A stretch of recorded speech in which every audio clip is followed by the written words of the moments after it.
Europe दौरे पर PM Modi का झटका। फ्रांस और जर्मनी के साथ की बड़ी डील। अमेरिका के चक्रव्यूह को कर दिया फंस। चीन और पाकिस्तान की बजा दी बैंड। दोस्तों, पीएम मोदी की विदेश नीति के सभी कायल हैं।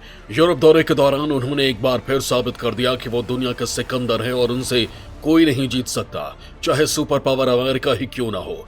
वो जब चाहें जिसे चाहें भारत के पाले में कर लें, उसे भारत का मुरीद बना दे। पीएम मोदी की इसी सियासी गुनागड़ित से दुश्मन देशों की नींद उड़ी हुई है। उन्हें समझ में नहीं आ रहा कि वो कैसे भारत के इस सवाल पर जवाब दें। पीएम मोदी के यूरोप दौरे की सफलता से चीन और पाकिस्तान को ऐसा झटका लगा है कि मानो उनके पैरों तले जमीन खिसक गई। यूक्रेन युद्ध के बीच पीएम मोदी ने जिस तरह से अमेरिका के दबाव के बावजूद जर्मनी और फ्रांस को अपनी तरफ मिलाया, वो काबिल तारीफ है। अपने सियासी दाव से उन्होंने न केवल फ्रांस और जर्मनी को भारत का रुख समझाया, बल्कि अमेरिका के उस दो मुहे चेहरे की पोल खोल दी जिसके जरिए वो भारत पर दबाव बनाने की कोशिश कर रहा है। आज के इस वीडियो में मैं आपको पीएम मोदी के इसी दांव पेच की पूरी गाथा बताऊंगा। आपको कुछ ऐसा बताऊंगा जिससे आपकी बाँछें खिल जाएंगी और आपकी खुशी का ठिकाना नहीं रहेगा। लेकिन ये सब जानने के लिए आपको मेरे साथ बने रहना होगा और ये वीडियो पूरा देखना होगा। तो चलिए शुरू करते हैं। यूरोप दौरे पर पीएम मोदी का ब्रह्मास्त्र। जर्मनी और फ्रांस को अपने पाले में किया। दोस्तों, यूरोप दौरे पर पीएम मोदी ने न केवल दुश्मनों की गिल्लियां उड़ा दी, बल्कि अमेरिका की भी बोलते बंद कर दी है। यूरोप के दो बड़े इंजन फ्रांस और जर्मनी को पीएम मोदी ने फ्रांस की गाड़ी में फिट कर दिया है, जिससे अब भारत के बल्ले बल्ले हो गई है। यूक्रेन की जंग में रूस पर तटस्थ रहने को लेकर घिरे प्रधानमंत्री नरेंद्र मोदी ने यूरोप का सफल दौरा करके एक तीर से कई शिकार करने में सफलता हासिल की है। वो कैसे आपको बताऊंगा, लेकिन उससे पहले पीएम मोदी की यूरोप यात्रा की जानकारी आपको दे देता हूं। दोस्तों, पीएम मोदी की यात्रा की शुरुआत उनके दौरे के आखिरी पड़ाव से शुरू करते हैं। उसके बाद अगले पड़ाव के बारे में आपको बताऊंगा। दोस्तों, पीएम मोदी की फ्रांस यात्रा ऐसे समय पर हो रही थी जब रूस को लेकर अमेरिका और अन्य पश्चिमी देश भारत पर दबाव बना रहे थे। ऐसे में भारत को अपने दोस्त फ्रांस से काफी उम्मीदें थी। भारत को फ्रांस से उम्मीद क्यों थी, इसका कारण भी आपको बता देता हूं। दरअसल साल 1998 में जब भारत ने पोखरण में परमाणु बम का परीक्षण किया था, तब फ्रांस एकमात्र ऐसा ताकतवर देश था जिसने नई दिल्ली की न तो आलोचना की थी और न ही कोई प्रतिबंध लगाया था। अमेरिका, ब्रिटेन ने तो प्रतिबंध लगा दिए थे। यहां तक कि भारत का अभिन्न मित्र रूस परमाणु परीक्षणों से बहुत नाराज हो गया था और उसने कहा था कि उसे पहले क्यों नहीं बताया। वहीं फ्रांस ने भारत का खुलकर साथ दिया था। ब्रिटेन के बाद फ्रांस एकमात्र ऐसा देश है जिसके राष्ट्राध्यक्ष को साल 1976, 1980, 1998, 2008 और 2016 में गणतंत्र दिवस का जश्न मनाए जाने के दौरान मुख्य अतिथि के रूप में आमंत्रित किया गया था।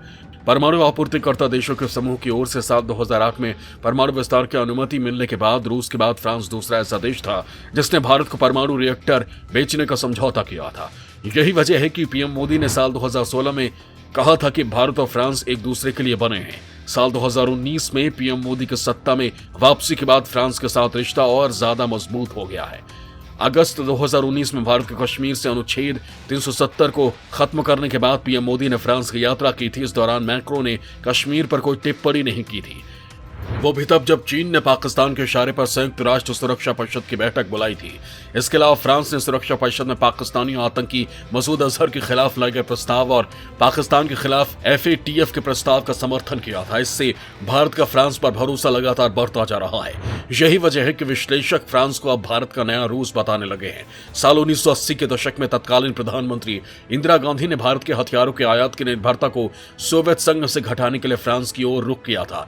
इसके बाद भारत और फ्रांस के रक्षा संबंध बहुत मजबूत हो गए, जो समुद्र से लेकर हवा तक में जारी हैं। पीएम मोदी की फ्रांस यात्रा काफी हद तक सफल भी रही। दोनों देशों के बीच कई द्विपक्षीय मुद्दों पर चर्चा हुई। इसके साथ ही हिंद प्रशांत महासागर क्षेत्र में फ्रांस ने चीन को झटका देते हुए भारत के रुख का समर्थन किया है, जिससे चीन की हवा टाइट हो गई है। दोस्तों, अपनी यूरोप यात्रा के दौरान पीएम मोदी ने नॉर्वे, स्वीडन, आइसलैंड और फिनलैंड के अपने समकक्षों के साथ बैठकें की। इस दौरान उन्होंने उनके साथ द्विपक्षीय संबंधों को और मजबूत बनाने के तरीकों पर चर्चा किया। मोदी ने यूरोपीय देशों के नेताओं के साथ क्षेत्रीय और वैश्विक घटनाक्रम पर विचारों का आदान प्रदान किया। प्रधानमंत्री मोदी ने स्वीडन के प्रधानमंत्री मैग्डलेना एंडरसन से मुलाकात की और द्विपक्षीय संबंधों को प्रगाढ़ बनाने के तरीकों और संयुक्त कार्य योजना में प्रगति पर चर्चा की। आइसलैंड की प्रधानमंत्री कैटरीन जैकोब्सडोतिर से भी पीएम मोदी ने मुलाकात की और व्यापार, ऊर्जा और मत्स्य पालन जैसे क्षेत्रों में संबंध को बढ़ावा देने के तरीकों पर चर्चा की। फिनलैंड के साथ भी पीएम मोदी ने व्यापार, निवेश, प्रौद्योगिकी और अन्य क्षेत्रों में द्विपक्षीय संबंधों को और मजबूत बनाने के तरीकों पर चर्चा की। उन्होंने फिनलैंड की कंपनियों को भारतीय कंपनियों के साथ साझेदारी करने और डिजिटल क्षेत्र में अवसरों का लाभ उठाने के लिए भी आमंत्रित किया। दोस्तों, भारत और नॉर्डिक देशों के बीच कुल 9 समझौते हुए। इनमें माइग्रेशन और मोबिलिटी, कौशल विकास और वोकेशनल एजुकेशन, एंटरप्रेन्योरशिप और एनर्जी पॉलिसी को लेकर MOU पर हस्ताक्षर किए गए। दोस्तों, अब सवाल ये उठता है कि पीएम मोदी के इस दौरे की सबसे बड़ी उपलब्धि क्या थी, जिससे दुश्मन देश शाहरुख खान चित्त हो गए, वो भी आपको बता देता हूं। मोदी ने एक तीर से किए कई शिकार। पीएम मोदी के दौरे से चीन के उड़े होश। दोस्तों, प्रधानमंत्री नरेंद्र मोदी 3 दिनों की यूरोप यात्रा के बाद स्वदेश लौट आए हैं। इन सभी देशों के साथ उन्होंने कुल 18 समझौते पर हस्ताक्षर किए। उनकी इस यात्रा को काफी अहम माना जा रहा है, क्योंकि डेनमार्क, फ्रांस और जर्मनी के साथ भारत के संबंधों में और मजबूती की उम्मीद है। विशेषज्ञों के मुताबिक पीएम मोदी ने रूस और पश्चिमी देशों के बीच सटीक संतुलन बनाकर भारत को न केवल बड़ा आर्थिक फायदा पहुंचाया, बल्कि अपने दुश्मन चीन पर भी करारी चोट करने की तैयारी है। भारत ने यह दांव तब चला जब रूस का साथ देने के लिए अमेरिका लगातार भारत को धमका रहा है, लेकिन मोदी सरकार अपने रुख पर कायम है।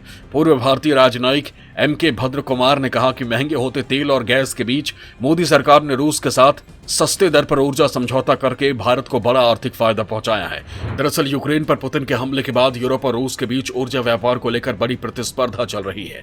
यूरोप अब रूस के ऊर्जा स्रोतों पर से अपनी निर्भरता को घटाने पर जोर दे रहा है, वहीं रूस भी अपनी यूरोप पर निर्भरता को कम करना चाहता है।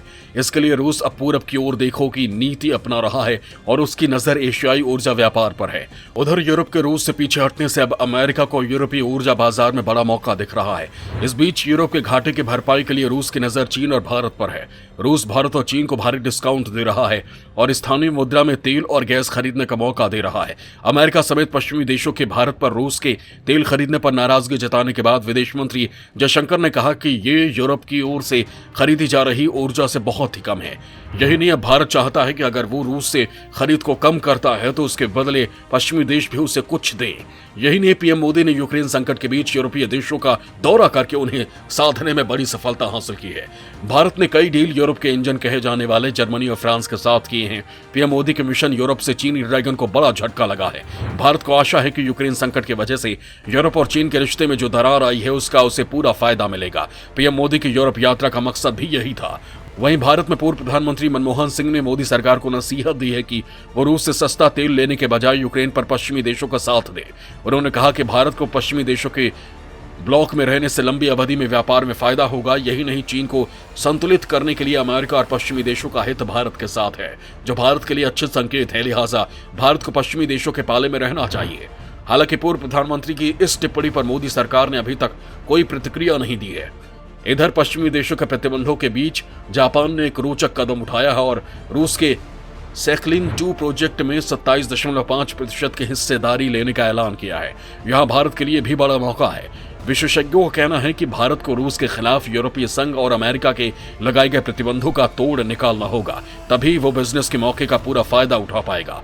दोस्तों, कहने में गुरेज नहीं कि पीएम मोदी ने इसे लेकर बिसात भी बिछानी शुरू कर दी है, जिसके नतीजे दिखने भी लगे हैं। फ्रांस और जर्मनी का यूक्रेन युद्ध पर भारत के रुख का समर्थन करना इसी बात का संकेत है कि पीएम मोदी ने जो निशाना लगाया है वो एकदम सटीक बैठा है। फ्रांस और जर्मनी के भारत के साथ खड़े होने पर अमेरिका और ब्रिटेन की अकड़ भी ढीली हो जाएगी। उन्हें भी समझ में आ जाएगा कि भारत से उलझना उनके हित में नहीं है, लिहाजा उनके रुख में बदलाव आना लाजमी है। दोस्तों, आपको क्या लगता है कि पीएम मोदी की यूरोप यात्रा से भारत को कितना लाभ होगा? अपने जवाब हमें कमेंट बॉक्स में जरूर बताएं। जय हिंद, जय भारत।